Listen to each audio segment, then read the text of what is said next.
Romans 10:17 says, faith comes by hearing, and hearing by the word of God. Welcome back and thank you for your time. Today, let's talk about one of the most beautiful stories of all times. The crucifixion, the death, and the resurrection of Jesus Christ. It's one of the most beautiful, dramatic stories of all times. It's also one of the most important parts of the Bible. Remember, the Bible is this wonderful love letter from God to us.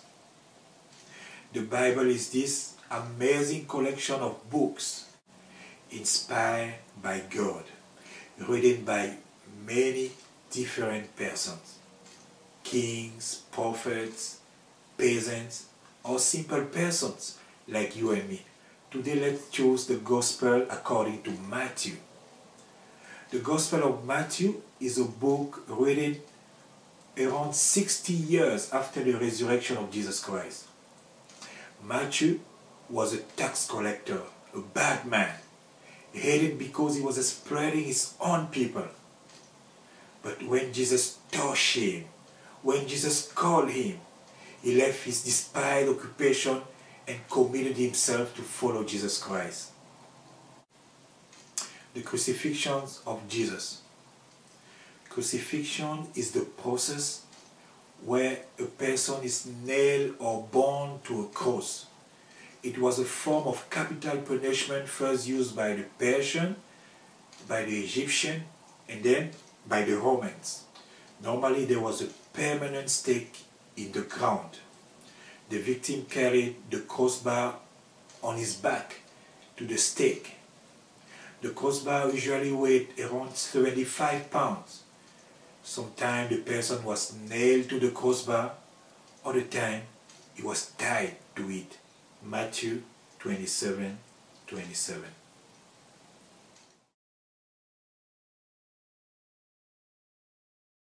Then the soldiers of the governor took Jesus into the common hall, and gathered unto him the whole band of soldiers, and they stripped him, and put on him a scarlet robe. And when they had plaited a crown of thorns, they put it upon his head, and a reed in his right hand.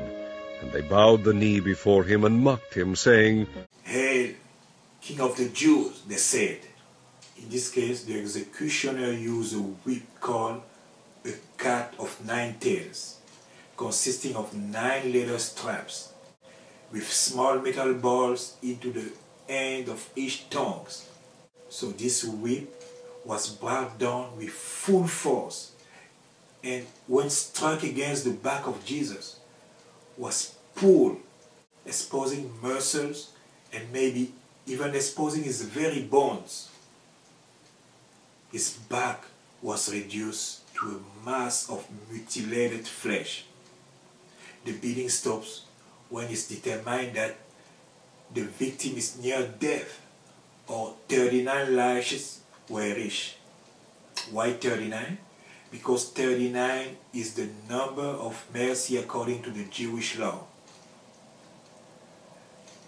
By this time, Jesus was in great pain and becoming very weak and thirsty.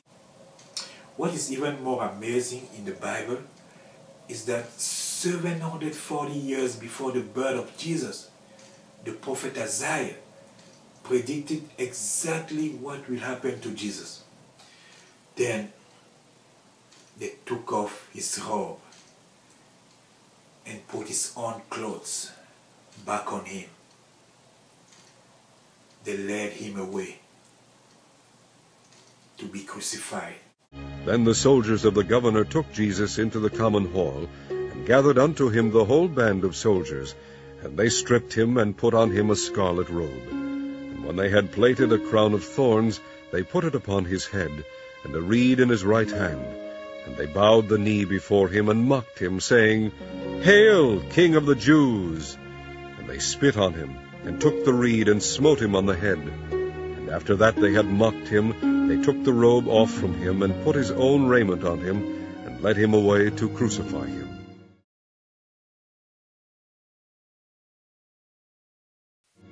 As they came out, they found a man of Cyrene, Simon by name. Him they compelled to bear his cross. And when they were come unto a place called Golgotha, that is to say, a place of a skull, they gave him vinegar to drink mingled with gall. And when he had tasted thereof, he would not drink.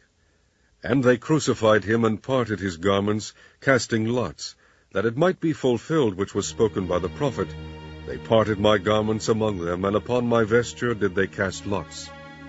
And sitting down they watched him there, and set up over his head his accusation written, This is Jesus, the King of the Jews.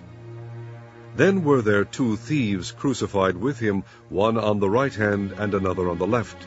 And they that passed by reviled him, wagging their heads, and saying, Thou that destroyest the temple and buildest it in 3 days, save thyself. If thou be the Son of God, come down from the cross. Likewise also the chief priests, mocking him, with the scribes and elders, said, He saved others, himself he cannot save. If he be the King of Israel, let him now come down from the cross, and we will believe him. He trusted in God, let him deliver him now, if he will have him, for he said, I am the Son of God. The thieves also, which were crucified with him, cast the same in his teeth. Now from the 6th hour there was darkness over all the land unto the 9th hour. And about the 9th hour Jesus cried with a loud voice, saying, Eli, Eli, lema sabachthani, which means, my God, why have you forsaken me? Some of them that stood there, when they heard that, said, This man calleth for Elias. And straightway one of them ran and took a sponge, and filled it with vinegar, and put it on a reed, and gave him to drink.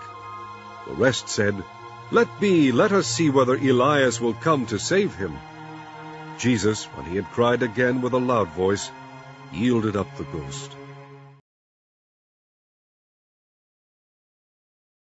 When the even was come, there came a rich man of Arimathea, named Joseph, who also himself was Jesus' disciple. He went to Pilate, and begged the body of Jesus. Then Pilate commanded the body to be delivered.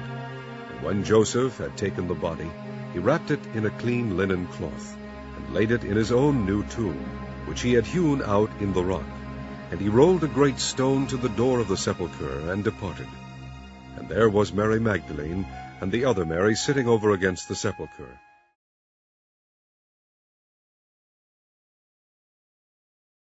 Now the next day, that followed the day of the preparation, the chief priests and Pharisees came together unto Pilate, saying, Sir, we remember that deceiver said, while he was yet alive, After 3 days I will rise again. Command therefore that the sepulchre be made sure until the 3rd day, lest his disciples come by night, and steal him away, and say unto the people, He is risen from the dead, so the last error shall be worse than the first. Pilate said unto them, Ye have a watch, go your way, make it as sure as ye can. So they went, and made the sepulchre sure, sealing the stone, and setting a watch. Jesus has risen. In the end of the Sabbath, as it began to dawn toward the 1st day of the week, came Mary Magdalene, and the other Mary, to see the sepulchre. And behold, there was a great earthquake, for the angel of the Lord descended from heaven, and came and rolled back the stone from the door, and sat upon it. His countenance was like lightning, and his raiment white as snow. And for fear of him the keepers did shake, and became as dead men.